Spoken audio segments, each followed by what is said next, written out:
आज हम BEd first year के सेकंड पेपर समकालीन भारत एवं शिक्षा की 6 यूनिट के बारे में चर्चा करेंगे, जो कि हम पिछले वीडियोस में शुरू कर चुके हैं, जिसमें कि हमने आपको बताया था कोठारी आयोग के बारे में। उसके बाद हमने बात करी थी राष्ट्रीय शिक्षा नीति की, नेशनल पॉलिसी ऑन एजुकेशन 1986। तो पिछले वीडियो में हमने आपको बताया था इसके दस्तावेज के बारे में कि इसको कुल 12 खंडों में बांटा गया है। राष्ट्रीय शिक्षा नीति के दस्तावेज जो तैयार हुए उसको कुल 12 खंडों में बांटा गया था। ये सारी बातें हम आपको पिछले वीडियो में बता चुके हैं। अब आज हम बात करते हैं राष्ट्रीय शिक्षा नीति की कार्य योजना या प्लान ऑफ एक्शन के बारे में।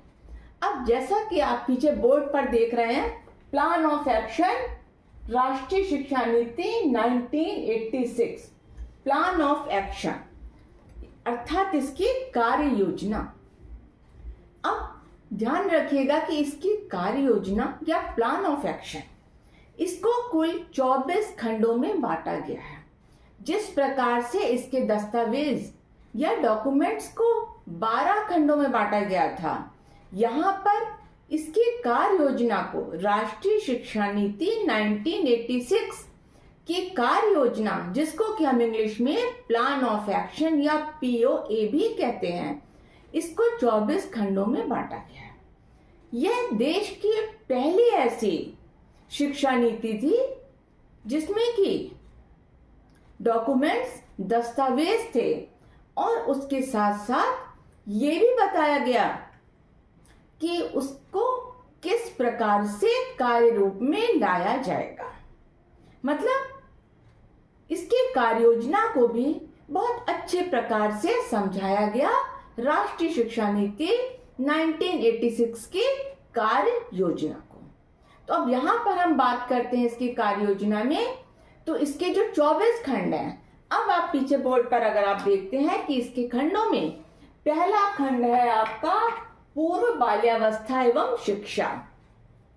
यहां पर पूर्व बाल्यावस्था एवं शिक्षा के संबंध में इन्होंने बताया कि जन्म से लेकर 6 वर्ष तक की आयु, बालक के जन्म से 6 वर्ष तक की आयु, जिसको कि हम पूर्व बाल्यावस्था कहते हैं, इसमें उसके स्वास्थ्य की देखभाल तथा पूर्व प्राथमिक शिक्षा के प्रसार के लिए बाल्यावस्था शिक्षा में स्वास्थ्य और पोषण को जोड़ने की बात करी। तो यहां पर इन्होंने पूर्व बाल्यावस्था एवं शिक्षा में, पूर्व बाल्यावस्था मीन्स 6 वर्ष से पहले की अवस्था, तो यहां पर इन्होंने बात करी बालक के स्वास्थ्य और उसके एक अच्छे पोषण की बात इन्होंने करी थी प्लान ऑफ एक्शन के पहले खंड में। देखिए, क्विज के लिए बहुत इंपॉर्टेंट है कि 24 अलग अलग खंडों में किसके बारे में बताया गया है। तो पहला खंड ये बात करता है पूर्व बाल्यावस्था और शिक्षा की। दूसरा खंड ये बात करता है प्राथमिक शिक्षा की। अब प्राथमिक शिक्षा, अब यहां पर इन्होंने बहुत इंपॉर्टेंट चीज दी प्राथमिक शिक्षा में, जिसका नाम था operation black board. Operation black board की इन्होंने बात करी प्राथमिक शिक्षा में। अब देखिए, ऑपरेशन ब्लैक बोर्ड का मतलब क्या है। ऑपरेशन ब्लैक बोर्ड का मतलब है कि प्रत्येक प्राथमिक विद्यालय में इन्होंने कहा कि कम से कम 2 बड़े कमरे, 1 बरामदा और शौचालय की व्यवस्था की जाए। इसके साथ साथ विद्यालय में कम से कम 2 शिक्षक होने चाहिए और उनमें 1 महिला अध्यापिका भी होनी चाहिए। इसके साथ साथ ब्लैक बोर्ड, नक्शे, खिलौने, चार्ट, फर्नीचर और उनके लिखने पढ़ने की सामग्री उचित प्रकार से होनी चाहिए। तो इस योजना को कहा गया ऑपरेशन ब्लैक बोर्ड। इसके साथ ही इन्होंने एक चीज और बताई कि प्राथमिक शिक्षा को सबके लिए चूंकि हमें करना है, सर्वसुलभ बनाने के लिए प्राथमिक शिक्षा को ये बहुत जरूरी है कि 1 किलोमीटर की दूरी पर प्राथमिक विद्यालय होने चाहिए। मतलब बच्चा जहां रह रहा है वहां से 1 किलोमीटर की दूरी पर प्राथमिक विद्यालय होने चाहिए और 3 किलोमीटर की दूरी के अंदर उच्च प्राथमिक विद्यालयों की व्यवस्था करी जानी चाहिए। ये दोनों ही चीजें बहुत महत्वपूर्ण हैं कि 1 किलोमीटर की दूरी के अंदर प्राथमिक विद्यालय और 3 किलोमीटर की दूरी के अंदर आपके उच्च प्राथमिक विद्यालयों की व्यवस्था होनी चाहिए। अब आता है खंड 3। खंड 3 में इन्होंने बात करी माध्यमिक शिक्षा के प्रसार की। यहां पर इन्होंने बात करी माध्यमिक शिक्षा के प्रसार के लिए माध्यमिक स्कूल खोलने और उनकी दशा सुधारने की बात राष्ट्रीय शिक्षा नीति में करी गई। खंड 4 में इन्होंने बात करी है, देखिए, शिक्षा के व्यवसायीकरण की। शिक्षा का व्यवसायीकरण, शिक्षा के व्यवसायीकरण में इन्होंने बात करी कि +2 10 के बाद जब +2 आता है तो यहां पर कार्य अनुभव पर बल देने की बात करी इन्होंने और इन्होंने कहा कि इस स्तर पर विभिन्न प्रकार के व्यवसायिक कार्यक्रम चलाए जाने चाहिए। तो ये बात करी थी इन्होंने 10 के बाद +2 लेवल पर। नेक्स्ट आता है खंड 5 उच्च शिक्षा। उच्च शिक्षा में इन्होंने बात करी, सबसे इंपॉर्टेंट बात करी राष्ट्रीय शिक्षा नीति ने कि अगर उच्च शिक्षा में बालक प्रवेश प्राप्त करना चाहता है तो इसके लिए इसको एक एंट्रेंस एग्जाम देना होगा। उच्च शिक्षा में प्रवेश के लिए एक प्रवेश परीक्षा आयोजित करने की बात राष्ट्रीय शिक्षा नीति ने करी कि 12th के बाद जब उच्च शिक्षा की बात आती है, ग्रेजुएशन और पोस्ट ग्रेजुएशन की, तो वहां पर यह बहुत जरूरी है कि बच्चा एक प्रवेश परीक्षा दे। इसके बाद छठा आता है आपका दूरस्थ शिक्षा तथा खुला विश्वविद्यालय। यहां पर बात करी इन्होंने डिस्टेंस एजुकेशन की। इसके साथ साथ इन्होंने बात करी खुला विश्वविद्यालय। आप जानते होंगे Indira Gandhi national open university ये बनी थी 1985 में। Indira Gandhi national open university, जिसको कि हम इग्नू कहते हैं, IGNOU, इन्होंने कहा इसका विस्तार किया जाना चाहिए और इसके साथ साथ इस प्रकार के विश्वविद्यालयों की व्यवस्था होनी चाहिए कि बच्चे डिस्टेंस के द्वारा भी शिक्षा प्राप्त कर सके। जो बच्चे दूर ग्रामीण क्षेत्रों में रह रहे हैं वहां तक भी उनको शिक्षा पहुंच जाए। दूरस्थ शिक्षा की व्यवस्था इसके लिए बहुत आवश्यक है। इस समय भारत में 13 ओपन यूनिवर्सिटी हैं और इग्नू को मिलाकर के कुल 14 ओपन यूनिवर्सिटी हमारे देश में है। IGNOU means Indira Gandhi national open university. तो इस प्रकार से कुल 14 ओपन यूनिवर्सिटीज हैं भारत में। अब आता है खंड 7। खंड 7 में बात करी ग्रामीण संस्थान और विश्वविद्यालय। खंड 7 में बात करी इन्होंने ग्रामीण संस्थान और विश्वविद्यालय की। अब यहां पर इन्होंने कहा कि केंद्रीय ग्रामीण संस्थान परिषद का निर्माण किया जाना चाहिए। केंद्रीय ग्रामीण संस्थान परिषद, जिसको कि अंग्रेजी में कहते हैं central council of rural institutions, central council of rural institutions का निर्माण किया जाना चाहिए। ये इन्होंने दिया था प्लान ऑफ एक्शन 7th खंड में।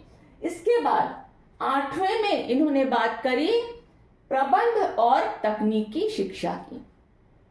प्रबंध और तकनीकी शिक्षा में राष्ट्रीय शिक्षा नीति ने बताया कि अखिल भारतीय तकनीकी शिक्षा परिषद का निर्माण किया जाना चाहिए। अखिल भारतीय तकनीकी शिक्षा परिषद, जिसको कि अंग्रेजी में कहते हैं all India council for technical education. देखिए सारे पॉइंट्स आपके क्विज के लिए बहुत इंपॉर्टेंट हैं, इसलिए इसको ध्यान से सुनिएगा और समझने की कोशिश करिएगा। प्रबंध और तकनीकी शिक्षा में आ गया अखिल भारतीय तकनीकी शिक्षा परिषद, all India council for technical education. खंड 9 में इन्होंने बात करी प्रणाली का कार्यान्वयन। अर्थात इम्प्लीमेंटेशन ऑफ सिस्टम। इसमें इन्होंने बात करी कि शिक्षण संस्थाओं के प्रशासन शिक्षकों के लिए शैक्षिक योग्यता निर्धारित करने के लिए एक सुधार की प्रक्रिया को अपनाया जाना चाहिए कि शिक्षकों की शैक्षिक योग्यता कितनी होनी चाहिए। इसके बाद 10 में बात करी इन्होंने रोजगार की उपलब्धता। रोजगार की उपलब्धता में इन्होंने कहा कि इसमें राष्ट्रीय परीक्षण सेवा प्रारंभ करना निश्चित किया गया। राष्ट्रीय परीक्षण सेवा मतलब यहां पर इन्होंने बात करी नेशनल टेस्ट की बात करी इन्होंने यहां पर कि क्षेत्र विशेष में रोजगार प्राप्त करने के लिए क्षेत्र विशेष के राष्ट्रीय परीक्षण में पास होना जरूरी है।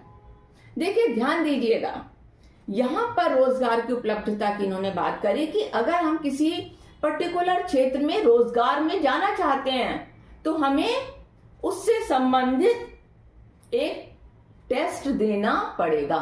हम जिस भी रोजगार में जाना चाहते हैं, जिस भी व्यवसाय का चयन करना चाहते हैं, तो उससे संबंधित हमको एक राष्ट्रीय परीक्षण में पास होना जरूरी है।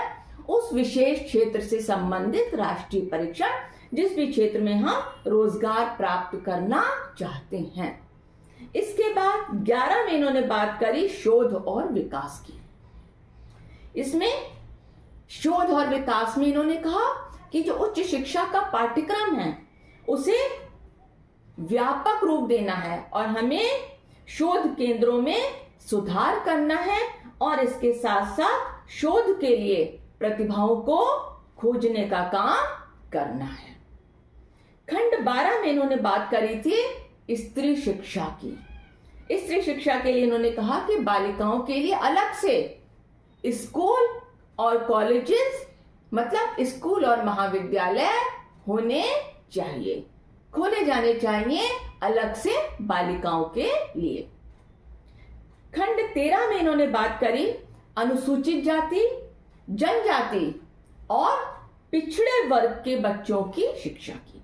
अनुसूचित जाति, जनजाति और पिछड़े वर्ग के बच्चों की शिक्षा की बात करी थी खंड 13 में। यह हर एक खंड बहुत इंपॉर्टेंट है क्योंकि हर एक खंड में हम किसके बारे में बता रहे हैं, ये जानना बेहद आवश्यक है। खंड 14 में इन्होंने बात करी अल्पसंख्यकों की शिक्षा व्यवस्था के लिए। अल्पसंख्यकों की शिक्षा व्यवस्था के लिए माइनॉरिटीज की बात भी करी राष्ट्रीय शिक्षा नीति में। तो इन्होंने कहा कि यहाँ पर माइनॉरिटीज के जो क्षेत्र हैं वहां पर स्कूल और पॉलिटेक्निक महाविद्यालय खोले जाएं, मतलब वहां पर स्कूल्स खोले जाएं और महाविद्यालय खोले जाएं जहां पर की अल्पसंख्यक निवास करते हैं। इसके बाद खंड 15 में बात करी विकलांगों की शिक्षा की। देखिए सारे खंड 1 से लेकर के 24 तक बोर्ड पर लिखे हुए हैं। इसके बाद खंड 16 में इन्होंने बात करी प्रौढ़ शिक्षा की। प्रौढ़ शिक्षा है जिसको कि हम कहते हैं एडल्ट एजुकेशन। यहां पर इन्होंने बात करी थी प्रौढ़ शिक्षा की। खंड 16 में इन्होंने बात करी प्रौढ़ शिक्षा की। अब प्रौढ़ शिक्षा में इन्होंने कहा कि 15 वर्ष या उससे अधिक आयु वाले जिनके पास अक्षर ज्ञान नहीं है उन्हें साक्षर बनाना, मतलब 15 वर्ष या उससे ऊपर वाले जिनके पास अक्षर ज्ञान नहीं है अर्थात जो निरक्षर है उनको साक्षर बनाना है। और इसके लिए इन्होंने जो आयु समूह दिया था, आपके क्विज के लिए बता रही हूं, वो आयु समूह इन्होंने दिया था 15 से 35 वर्ष। 15 से 35 वर्ष का इन्होंने आयु समूह निर्धारित किया था। इसी के तहत इन्होंने एक प्रोग्राम और बनाया था, ईच वन टीच वन, मतलब प्रत्येक एक साक्षर व्यक्ति निरक्षर व्यक्ति को पढ़ाएगा। ईच वन टीच वन, और उसको क्या सिखाएगा, रीडिंग, राइटिंग और अर्थमेटिक, मतलब लिखना, पढ़ना और गणित विषय की जानकारी देना। इसके बाद आता है हमारा खंड 17 स्कूली शिक्षा की विषय वस्तु। अब स्कूली शिक्षा की विषय वस्तु में इन्होंने बताया कि इसमें स्कूली शिक्षा की विषय वस्तु में क्या होगा, पाठ्यक्रम, पाठ्यपुस्तकें, तो वो उचित प्रकार से होनी चाहिए, उन पर ध्यान दिया जाना अत्यंत आवश्यक है, क्योंकि स्कूली शिक्षा की विषय वस्तु में मुख्य रूप से पाठ्यक्रम और पाठ्यवस्तु, पाठ्य सामग्री आती है। इसके बाद खंड 18 में इन्होंने बात करी थी, मोस्ट इंपॉर्टेंट चीज खंड 18 में इन्होंने बताया था मूल्यांकन, परीक्षा प्रणाली तथा मूल्यांकन खंड 18 में इन्होंने बताया। इसमें इन्होंने कहा कि कक्षा 10वीं और कक्षा 12वीं के अंत में एक एक्सटर्नल एग्जाम और उसके साथ साथ सतत मूल्यांकन कराना, कंटिन्यूअस इवैल्यूएशन सिस्टम, और इसके साथ साथ नकल विरोधी कानून बनाने की योजना भी दी थी। देखिए मूल्यांकन में इन्होंने क्या कहा राष्ट्रीय शिक्षा नीति ने कि 10वीं और 12वीं के बाद एक्सटर्नल एग्जाम तो होगा, लेकिन स्कूलों में भी एक कंटिन्यूअस इवैल्यूएशन सिस्टम चलता रहेगा, जिसको कि हम सतत मूल्यांकन की प्रक्रिया या सतत मूल्यांकन प्रणाली कहते हैं। इसके साथ साथ नकल विरोधी कानून बनाने की बात भी इन्होंने करी। इसके बाद आता है हमारा खंड 19। खंड 19 में इन्होंने बात करी स्वास्थ्य शिक्षा तथा युवा की। तो इसमें इन्होंने कहा जब हम स्वास्थ्य की बात करते हैं, स्वास्थ्य शिक्षा की बात करते हैं, तो बिना खेल के स्वास्थ्य शिक्षा अधूरी है। तो यहां पर इन्होंने बात करी कि स्कूलों में खेलों को शामिल किया जाना चाहिए। जब हम स्वास्थ्य शिक्षा की बात कर रहे हैं तो वहां पर खेल कूद अत्यंत आवश्यक है। खंड 20 में इन्होंने बात करी थी भाषा की। इसमें आधुनिक भारतीय भाषाओं के विकास करने और राष्ट्रभाषा हिंदी को संपर्क भाषा के रूप में विकसित करने की बात करी और उसे आर्थिक सहायता प्रदान करने की बात भी करी थी भाषा में। खंड 21 में इन्होंने बात करी सांस्कृतिक कार्यक्रम की। यहां पर इन्होंने कहा कि सांस्कृतिक कार्यक्रमों को हमें अपनी पाठ्यचर्या में स्थान देना होगा, क्योंकि सांस्कृतिक कार्यक्रमों को स्थान देने से ही हमें अपने देश की संस्कृति के बारे में पता चलेगा। खंड 22 में इन्होंने बात करी ऑडियो विजुअल एड्स की, या जिसको कि हम दृश्य श्रव्य सामग्री भी कहते हैं। इसमें इन्होंने radio, television, computer, overhead projector, इन सब के प्रयोग की बात करी थी। स्कूलों में जो भी ऑडियो विजुअल एड्स होती हैं उनकी बात इन्होंने स्कूलों में करी। खंड 23 में इन्होंने बात करी अध्यापक तथा अध्यापक प्रशिक्षण की। अब इन्होंने बात करी अध्यापक तथा अध्यापक प्रशिक्षण की। तो यहां पर इन्होंने कहा कि अध्यापक शिक्षा में सुधार लाने के लिए प्रत्येक जिले में ये बहुत जरूरी है कि जिला शिक्षण एवं प्रशिक्षण संस्थान होने चाहिए। जिला शिक्षण एवं प्रशिक्षण संस्थान, जिसको कि हम कहते हैं district education and training institute, जिसको कि हम शॉर्ट में डाइट भी कहते हैं, DIET, district institute of education and training. जिला शिक्षण एवं प्रशिक्षण संस्थान की बात इन्होंने करी थी। इसके बाद खंड 24 में इन्होंने बात करी शिक्षा की व्यवस्था की। तो शिक्षा की व्यवस्था में इन्होंने कहा कि मानव संसाधन मंत्रालय के लिए यह बहुत जरूरी है कि वो उचित प्रकार से प्रशासन करे और शिक्षा से संबंधित जो भी चीजें हैं उन सबके लिए, शिक्षा के उचित प्रबंध के लिए विकेंद्रीकरण करने की बात इन्होंने करी थी। तो यहां पर हमने बताया आपको प्लान ऑफ एक्शन, किस प्रकार से ये कार्य योजना कार्य करेगी राष्ट्रीय शिक्षा नीति की। अब बात करते हैं कि राष्ट्रीय शिक्षा नीति के कुछ मूल तत्व क्या थे जो कि निकल करके हमारे सामने आए हैं। हम किन चीजों की बात अभी तक हमने करी, 12 दस्तावेजों की बात करी, 12 दस्तावेज में 12 खंडों की बात करी। प्लान ऑफ एक्शन में हमने 24 खंडों की बात करी। जो दस्तावेज बना उसमें 12 खंड थे, जो कार्य योजना बनी उसमें 24 खंड थे। अब हम यहां पर एक शॉर्ट में बात कर रहे हैं कि इन्होंने कहा कि पूरे देश में 10+2+3 शिक्षा संरचना लागू करी जाएगी। नेक्स्ट इन्होंने कहा कि प्राथमिक शिक्षा 14 वर्ष तक की आयु के लिए ये निःशुल्क और अनिवार्य होगी। नेक्स्ट चीज इन्होंने कही कि प्राथमिक शिक्षा में अपव्यय पर रोक लगाई जाएगी। नेक्स्ट इन्होंने कहा स्त्री शिक्षा को प्रोत्साहित किया जाएगा। इसके बाद विकलांगों की शिक्षा की बात करी। इन्होंने बात करी गति निर्धारक विद्यालयों की। गति निर्धारक विद्यालय क्यों खोले जाएं? प्रतिभाशाली बालकों के विकास के लिए गति निर्धारक विद्यालय खोले जाएं। इसके बाद इन्होंने बात करी उच्च माध्यमिक स्तर पर व्यावसायिक पाठ्यक्रम की बात इन्होंने करी थी। प्रौढ़ शिक्षा की बात करी। ग्रामीण विश्वविद्यालय और महाविद्यालयों के विकास की बात करी। तकनीकी और प्रबंध संस्थानों की, जो हमारे तकनीकी संस्थान हैं, प्रबंध संस्थान हैं, उनको अधिक से अधिक सुविधाएं देने की बात करी। शिक्षा के द्वारा मूल्यों के विकास की बात करी। इन्होंने कहा कि गणित और विज्ञान की शिक्षा के लिए आधुनिक तकनीकी अपनाई जाए। गणित और विज्ञान को रुचिकर बनाने के लिए ये बहुत जरूरी है कि हम बच्चे को नई नई तकनीकियों का प्रयोग करके शिक्षा प्रदान करें। इसके बाद इन्होंने पुस्तकों की गुणवत्ता में सुधार की बात भी करी।